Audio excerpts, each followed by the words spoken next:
Dieu soit béni. Ce matin, j'ai à cœur de vous parler d'une grande dame. À qui vous pensez? Je vous parlerai ce matin de Marie, ou Myriam en hébreu. C'est l'une des plus grandes dames de l'histoire, de la Bible, pour ne pas dire c'est la plus grande dame. On va prendre nos Bibles dans Luc chapitre 1, verset 26. Les titres du message, « Gardez dans son cœur les bonnes choses ». Gardez dans son cœur les bonnes choses. Luc chapitre 1, verset 26. Au 6e mois, l'ange Gabriel fut envoyé par Dieu dans une ville de Galilée, appelée Nazareth, auprès d'une vierge fiancée à un homme de la maison de David, nommé Joseph. Le nom de la vierge était Marie, ou en hébreu, Myriam. L'ange entra chez elle et dit, « Je te salue, toi à qui une grâce particulière a été faite. Le Seigneur est avec toi. » Troublée par cette parole, Marie se demandait ce que pouvait signifier une telle salutation. L'ange lui dit, « Ne crains point, Marie, car tu as trouvé grâce devant Dieu. Et voici, tu deviendras enceinte et tu enfanteras un fils et tu lui donneras le nom de Jésus. Il sera grand et sera appelé Fils du Très-Haut. Et le Seigneur Dieu lui donnera le trône de David, son père. Il régnera sur la maison de Jacob, c'est-à-dire Israël, éternellement, et son règne n'aura point de fin. » Marie dit à l'ange, « Comment cela se fera-t-il, puisque je ne connais point d'homme ?» L'ange lui répondit, « Le Saint-Esprit viendra sur toi, et la puissance du Très-Haut te couvrira de son ombre. C'est pourquoi le Saint-Enfant qui naîtra de toi sera appelé Fils de Dieu. Voici Élisabeth, ta parente, a conçu, elle aussi, un fils en sa vieillesse, et celle qui était appelée stérile est dans son 10e mois. » Amen. Car rien n'est impossible à Dieu.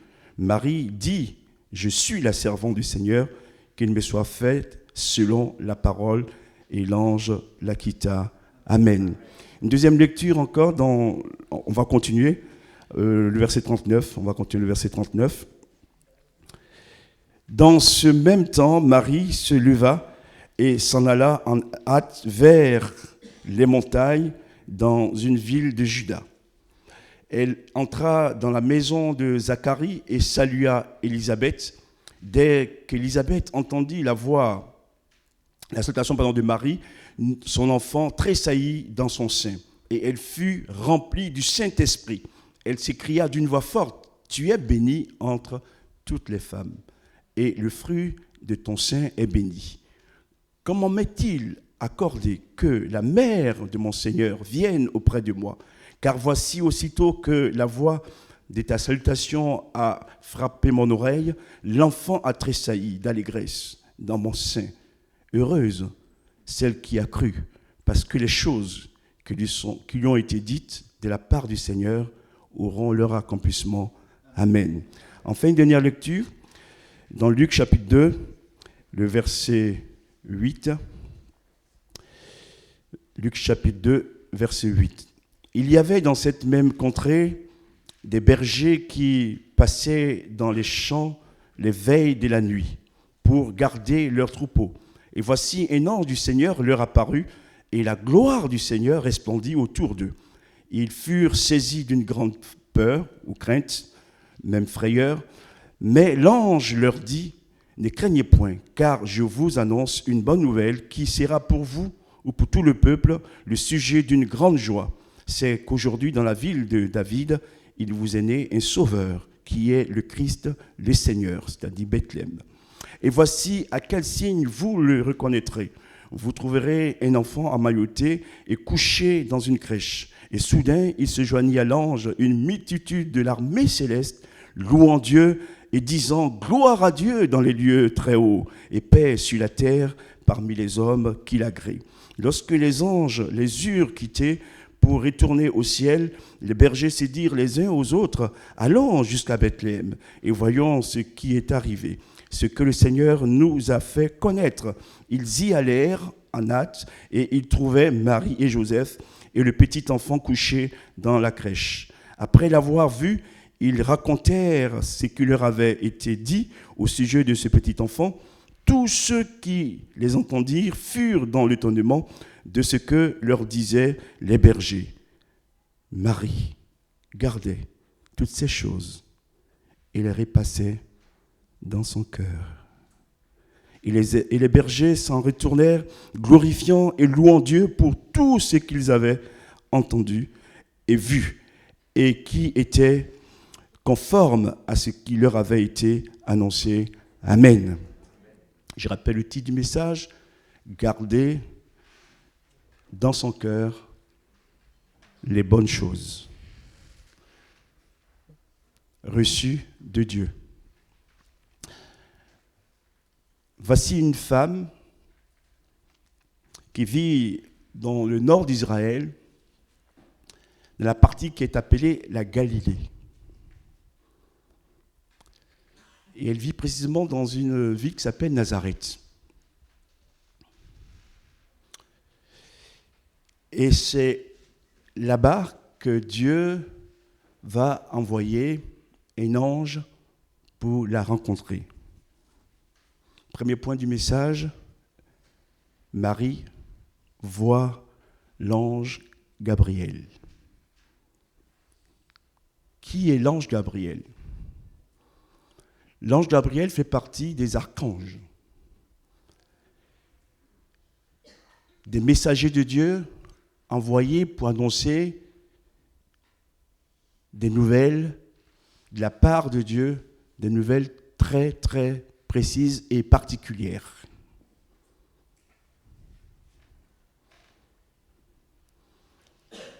Ce que je voudrais dire, c'est que dans ce monde, il y a de grands hommes, il y a de grandes femmes,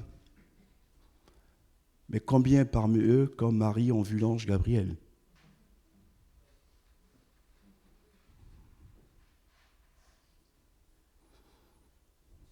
Et quand Dieu envoie son ange Gabriel vers vous,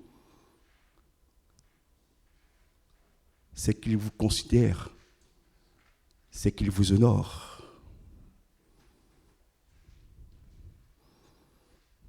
J'ouvre une parenthèse. La guerre entre les hommes et les femmes, qui est le plus beau, la plus belle, devant Dieu, ce n'a pas d'importance.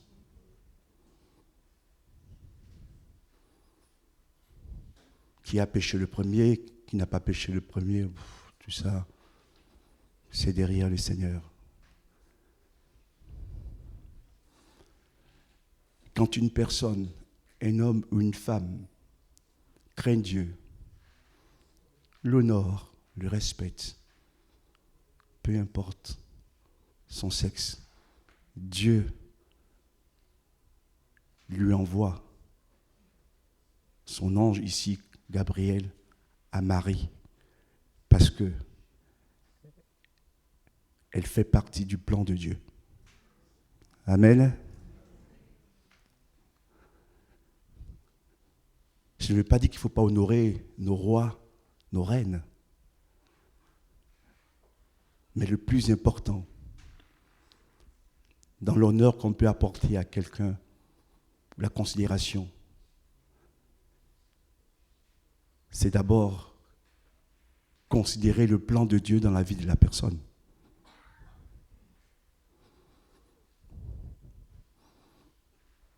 Parce que vous pouvez être immolé dans un grand mausolée si vous ne connaissez pas Dieu. Vous êtes perdu. J'ai béni le Seigneur dans ce pays d'Israël qu'il ait trouvé cette femme, Marie, pour accomplir son plan pour l'humanité.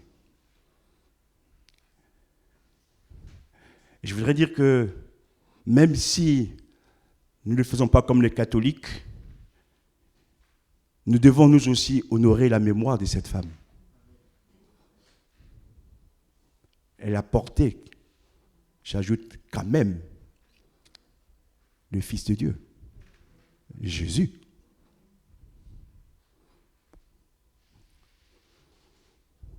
On pourrait l'appeler, au niveau humain, je veux dire, la Reine-Mère. Et oui. C'est elle et elle seule qui a porté en son sein Jésus. Et je voudrais énumérer les quelques paroles de l'ange à l'endroit de Marie.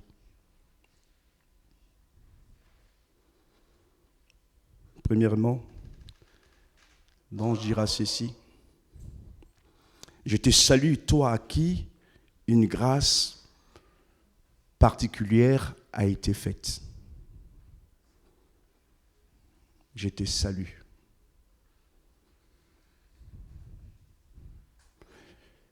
Seigneur, pardonne-moi de le dire ainsi. L'ange est poli.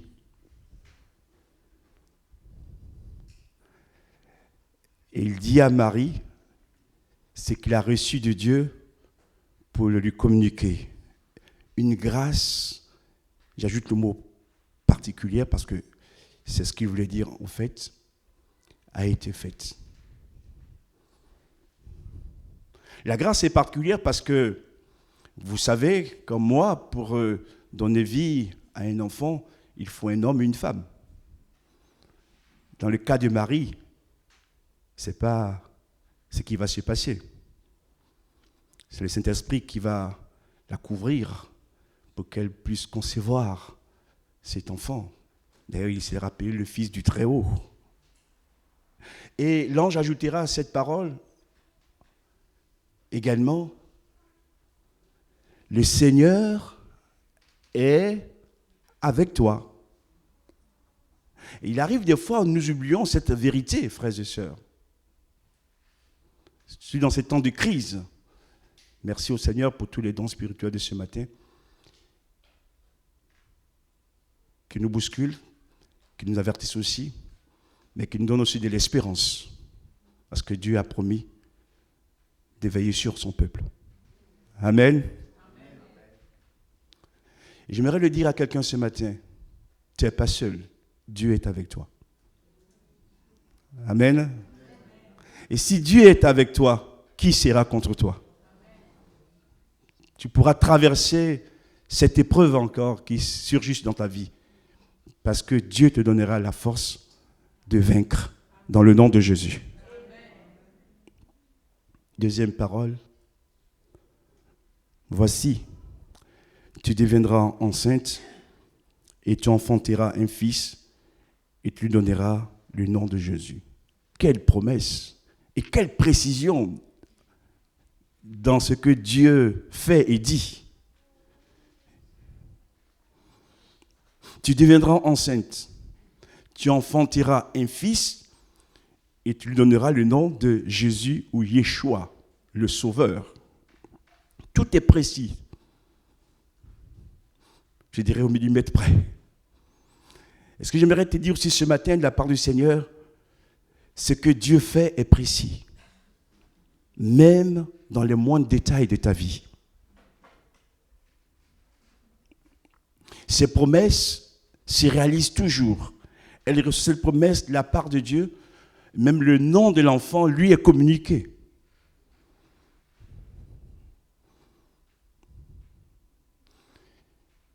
Chère jeune sœur, manière de parler,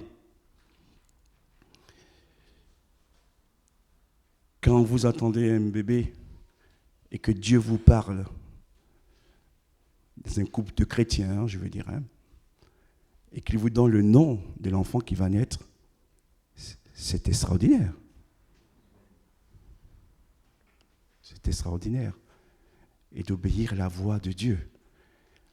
L'enfant portera le nom de Yeshua. Il y a tout un enseignement derrière Ce n'est pas un nom au hasard. Ce nom signifie le sauveur. Celui qui vient sauver toute l'humanité, mais il doit passer par toi. Et tu as été le choix de Dieu. Troisième parole, cet enfant sera grand et sera appelé fils du Très-Haut. Ça aurait pu bousculer un peu Marie. D'ailleurs, à la fin, on le verra. D'un côté, c'est elle qui porte cet enfant, mais l'enfant est appelé fils du Très-Haut. Parce qu'il n'est pas né d'une sémence humaine, mais la sémence divine. Gloire à Dieu. Et ce matin, Dieu me dit de dire à quelques-uns parmi nous, si cette femme qui n'a pas connu d'homme, Dieu a permis qu'elle soit enceinte et qu'elle porte la vie, ce Dieu puissant que tu adores peut aussi agir dans ton problème. Crois au miracle. Dieu fait des miracles. Seigneur, ce matin, nous voulons ouvrir nos yeux à ne pas regarder aux circonstances, aux problèmes ou à la maladie. Nous voulons regarder à toi qui dis et la chose arrive. Que toute la gloire t'en soit rendue. Il sera grand et sera appelé fils du Très-Haut. Quatrième parole. Dieu lui donnera le trône de David. Pourquoi le trône de David? Parce qu'à l'époque, les temples, ils n'avaient plus, plutôt je dis plus de roi. Ils avaient un roi fantoche, la dynastie d'Hérode, mais ce n'était pas le roi d'Israël. Et il fallait que la royauté soit rétablie avec les bonnes personnes. Et que le roi soit un descendant de David. Et Dieu donc dit, Dieu lui donnera le trône de David. Le trône de David doit être restauré et rétabli. Et c'est Jésus qui va restaurer ce trône de David. Veuillez m'excuser de le dire ainsi. Nous attendons tous, c'est vrai, le retour de Jésus, le sauveur du monde, en particulier des croyants. Il y aura un premier enlèvement. Après, il reviendra sur terre, il posera ses pieds au mont des Oliviers. Et je dis ceci à mes amis juifs pour les encourager. J'ai aussi un peu de sang juif en moi. Le roi qui va venir régner sur terre pendant 1000 ans, c'est un roi juif. Waouh! Pourtant, jusqu'à présent, il y a beaucoup de haine contre ce peuple, beaucoup de rejet. Mais un jour, le roi qui dominera la terre sera un roi juif. Son nom, c'est Yeshua HaMashiach. Gloire à Dieu. Bien sûr, lui, il ne fait pas de discrimination. Il aime tout le monde, mais il est le fils de David. Il est d'Israël, la tribu de Juda. Dieu lui donnera le trône de David, son père, et il régnera éternellement sur la maison de Jacob. Jacob, c'est Israël. Le nom Israël, il a reçu après son combat avec l'ange. Donc, là, j'ouvre aussi une parenthèse. Aujourd'hui, nous sommes dans la dispensation de la grâce, mais quand elle prendra fin à l'enlèvement de l'Église, Israël reprendra le flambeau. Parce qu'un enlèvement de l'Église, ce n'est pas encore la fin du monde. Hein. Ce n'est pas encore la fin du monde. Et le Seigneur permettra que des hommes et des femmes soient encore sauvés. Amen. Mais pour nous, frères et sœurs, je voudrais vous le dire, en insistant là-dessus, vaut mieux partir maintenant quand l'Église sera enlevée. Après, vous n'avez pas de garantie. Vous n'avez pas de garantie. Il vaut mieux partir. Il vaut mieux partir. Donc, préparons-nous à partir. Jour après jour, soyons prêts. Je ferme la parenthèse. Que Dieu nous aide. Son règne n'aura pas de fin. Une autre caractéristique de ce règne, de ce roi, c'est que tous les rois de la terre, toutes les reines de la terre, un jour ou l'autre, meurent. Et leur règne prend fin. Il faut donc un successeur. L'actualité est là en ce moment. Après Élisabeth II, c'est Charles, the King Charles III. Mais le règne de Jésus n'aura pas de fin. C'est un règne éternel. Amen. Et c'est lui que nous adorons. C'est lui que nous servons. Et c'est lui que nous proclamons comme le Fils de Dieu, le Roi des rois. À lui soit tout l'honneur, toute la gloire, au siècle des siècles. Et Marie, devant ces paroles fortes qu'elle entend, merveilleuses, elle pose cette question à l'ange, comment cela se fera-t-il? L'ange va lui expliquer. Et j'ai retenu juste ces dernières paroles de l'ange. Rien n'est impossible à Dieu.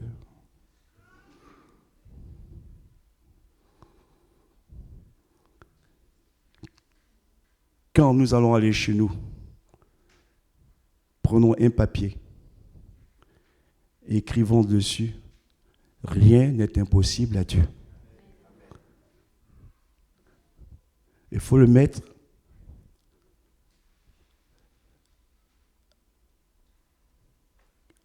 dans un endroit où vous pouvez avoir accès facilement. Je dirais même, mettez-le dans votre chambre à coucher. Avant de dormir, vous lisez. Et quand vous vous réveillez le matin aussi, vous lisez. Ça vaut mieux que de lire les horoscopes. Ça vous encourage. Merci Seigneur pour ta grâce et ton secours. Deuxième point de ce message, la visite de Marie à Élisabeth, sa cousine. La première histoire s'est déroulée donc dans le nord d'Israël, à Nazareth. Et celle-ci se déroule donc dans le sud, à Juda, mais le nom de la ville n'est pas cité. Il est dit que Marie est allée rendre visite à Élisabeth, sa cousine. Et dès que Marie a salué Élisabeth, l'enfant qui est en son sein tressaillit de joie. Élisabeth dit ceci, elle fut remplie du Saint-Esprit et elle crie d'une voix forte à Marie, « Tu es bénie entre les femmes et le fruit de ton sein est béni. » C'est une parole de femme à une autre femme. Mais cette femme, avant de parler, elle est remplie du Saint-Esprit. Seigneur Jésus, nous prions que nous soyons remplis du Saint-Esprit. Pas seulement pour les hommes, mais aussi pour les femmes. Dieu peut le faire. Et rempli du Saint-Esprit, c'est plus elle qui parle. Elle parle de la part de Dieu. Dans un premier temps, c'est un ange qui est envoyé par Dieu, qui parle de la part de Dieu à Marie. Ici, c'est sa cousine Élisabeth, qui est remplie du Saint-Esprit, qui parle aussi à Marie de la part de Dieu. Tu es bénie entre toutes les femmes. Entre toutes les femmes du monde, Dieu a choisi Marie. Entre toutes les femmes d'Israël, Dieu a choisi Marie. C'est pourquoi il est dit qu'elle est bénie en toutes les femmes. Dieu l'a choisie pour porter la vie, pour être un instrument entre ses mains, pour donner vie à Jésus, notre Messie et notre Roi. Et elle ajoute cette parole, c'est Élisabeth qui parle, « Heureuse celle qui a cru, parce que les choses qui lui ont été dites de la part du Seigneur s'accompliront. » Et je dis Amen. Marie n'a pas fait qu'entendre les promesses ou le message de Dieu. Elle a cru ce qui a été dit également. Amen. Parce que des fois on dit, mais Dieu fait du favoritisme. Non, Dieu ne fait pas du favoritisme, c'est l'état de notre cœur. Elle était prête à recevoir, même si elle était bousculée. Et ce matin, j'aimerais dire aussi à tous et à moi aussi, frères et sœurs, cette partie dont j'ai parlé dimanche dernier sur les dimensions de la foi est importante aux yeux de Dieu, car sans la foi, il était possible de lui être agréable. Et Dieu avait vu la foi de cette jeune femme aussi. Et puis j'aimerais rappeler ceci. Combien de fois Dieu nous a fait des promesses qu'on a oubliées? Ce matin, je voudrais que l'Esprit de Dieu nous rafraîchisse notre mémoire. Les promesses de Dieu, il ne faut pas les oublier, il faut au contraire croire. Même si le temps passe, si Dieu l'a dit, ça va s'accomplir.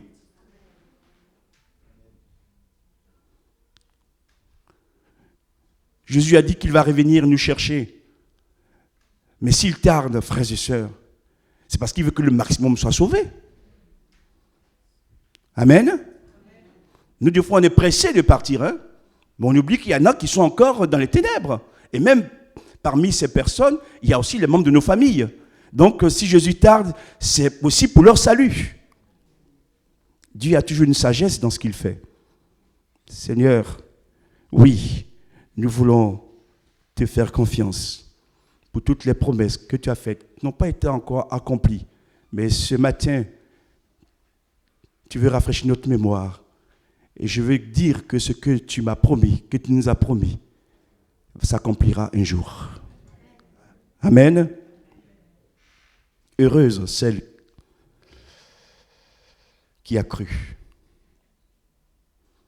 Et sans trop me répéter,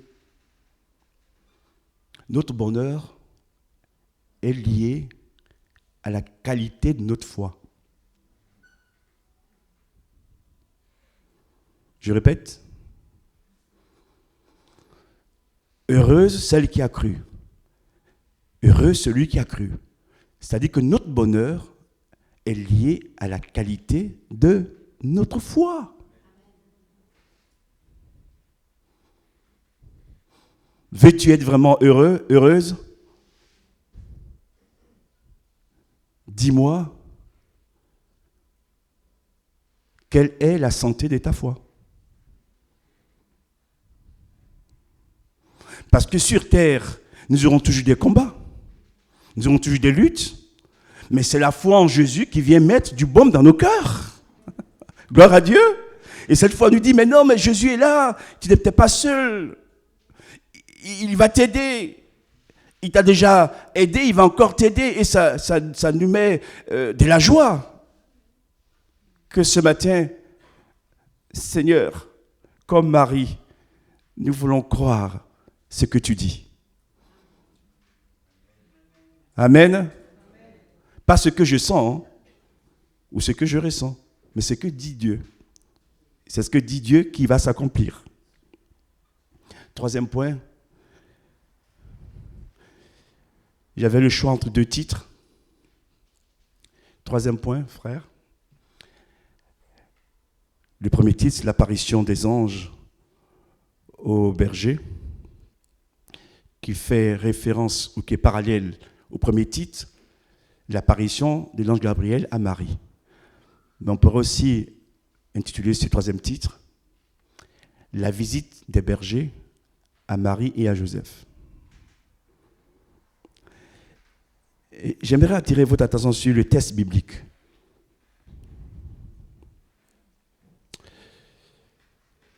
Au verset 16, les bergers y allèrent en hâte et ils trouvèrent Marie et Joseph et les petits enfants. Qui est cité en premier dans ce verset? Fort. Marie. Normalement, on cite le monsieur avant la femme. Là aussi, Dieu nous donne un clin d'œil. D'accord? Parce que dans cette histoire, celle qui est au centre, c'est Marie. Merci pour Joseph qui a accepté la situation, c'était peut-être pas facile. Mais celle qui vivait pleinement la prophétie, c'était Marie.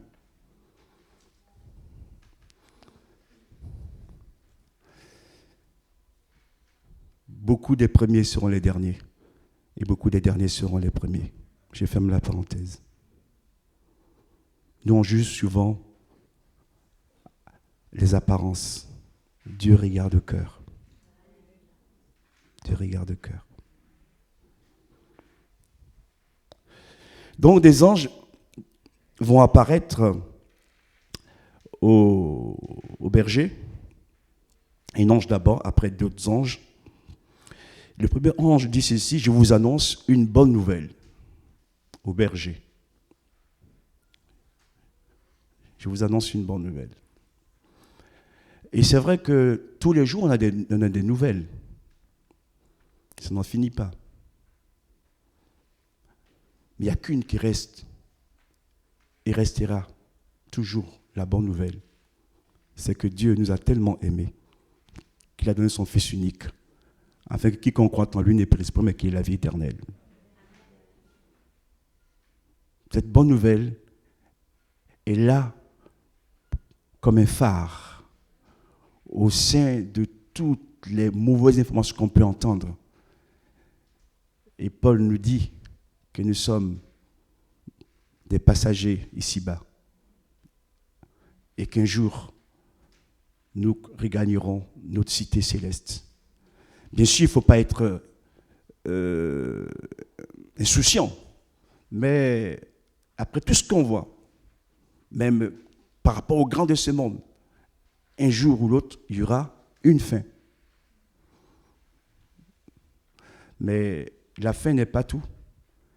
C'est de savoir comment on va quitter cette terre. Que Dieu nous aide à comprendre ces vérités, que sa grâce soit sur nous. Donc l'ange dit au berger, je vous annonce une bonne nouvelle, dans la vie de David est né le Sauveur, etc. Et on remarque une chose après, c'est qu'une multitude de l'armée céleste, c'est-à-dire des anges, vont se joindre à cet ange pour louer, adorer le Seigneur. Un des derniers chants qu'on a chanté, c'est « Prosternez-vous, prosternons-nous devant notre roi ».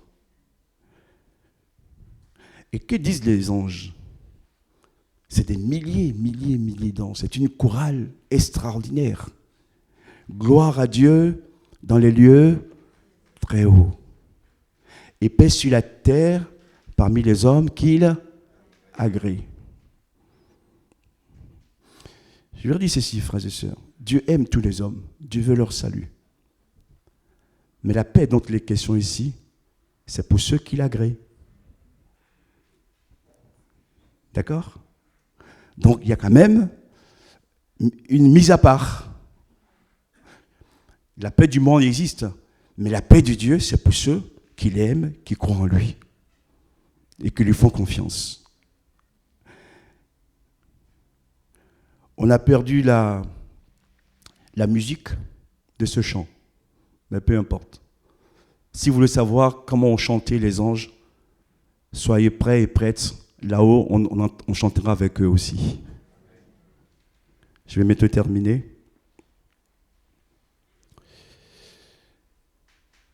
Les bergers font le compte rendu.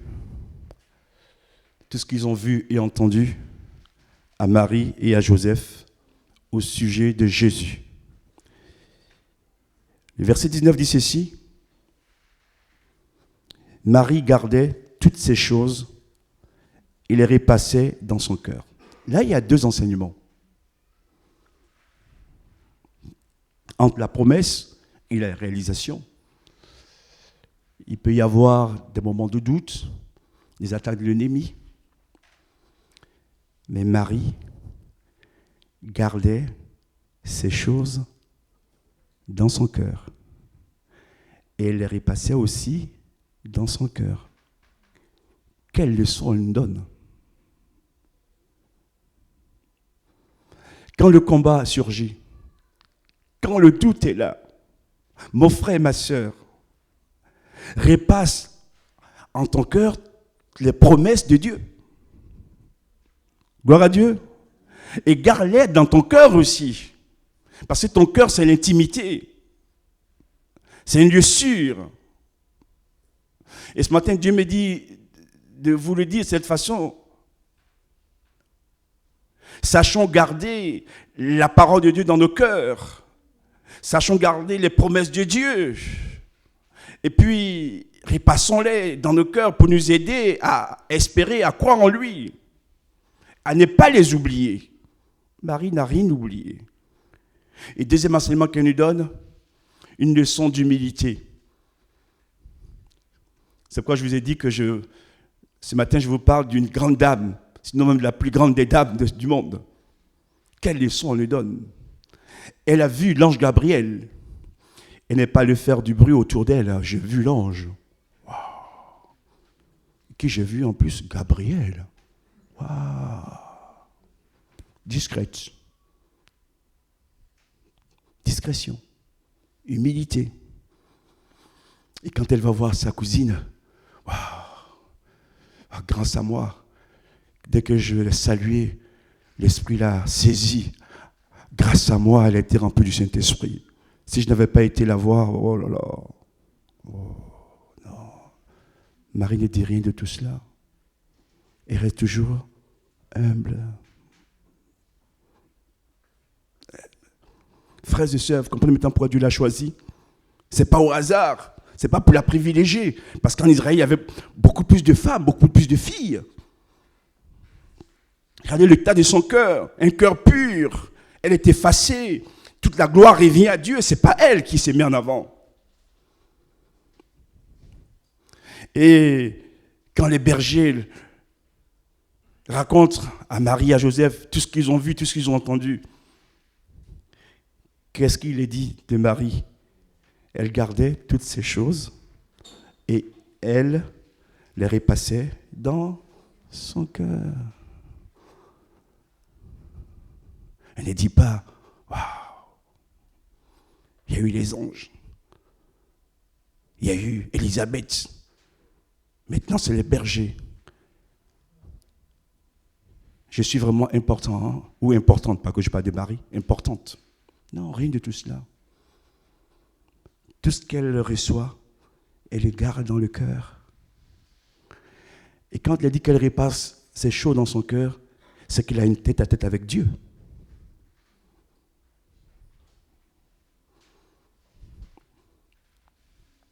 Des fois, Dieu nous a fait des promesses.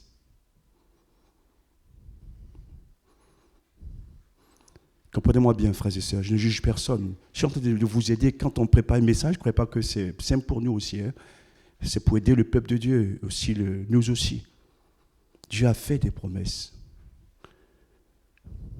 Je ne dis pas toutes, mais certaines ne sont pas encore accomplies. Pourquoi? À cause de notre orgueil? Non. Dieu ne partagera jamais sa gloire avec quelqu'un d'autre. Même si tu es choisi, même si tu es mis à part, reste toujours humble. Et en restant humble, Dieu va accomplir en toi ce qu'il a prévu. On n'arrache pas les bénédictions, ce n'est pas la course. Non, Dieu, laissez Dieu faire. Et tout ce que Dieu a dit à Marie, s'est accompli. Gloire à Dieu. Imitons Marie, Myriam, pour qu'à notre tour, toutes les promesses que Dieu nous a faites puissent s'accomplir. Que Dieu ce matin nous aide à comprendre ces messages. Et j'ai marqué juste cette phrase en conclusion. Restons toujours discrets. Tout le monde n'a pas besoin de tout savoir. Amen. Restons toujours discrets. Tout le monde n'a pas besoin de tout savoir. Que Dieu soit béni. Merci pour ta parole. Merci encore de nous exhorter, de nous encourager, de nous répandre aussi, d'ouvrir nos cœurs à comprendre ce que tu veux de nous. Je te rends grâce pour le don de Jésus. Je te rends grâce pour Marie qui a été choisie. Alléluia. Pour son exemple. Et nous voulons ce matin te dire, Seigneur, oui, nous marchons sur tes pas. Nous voulons obéir à ta parole. Nous voulons nous soumettre et rester humbles devant ta personne. Merci de nous guérir. Merci de nous libérer de nos chaînes. Ce matin, Seigneur, je te bénis. Je te rends grâce pour mes frères, mes sœurs, pour les visiteurs. Oui, que ta parole ait un impact dans le cœur. Tout pour ta gloire. Tout pour ta gloire. Merci. Amen.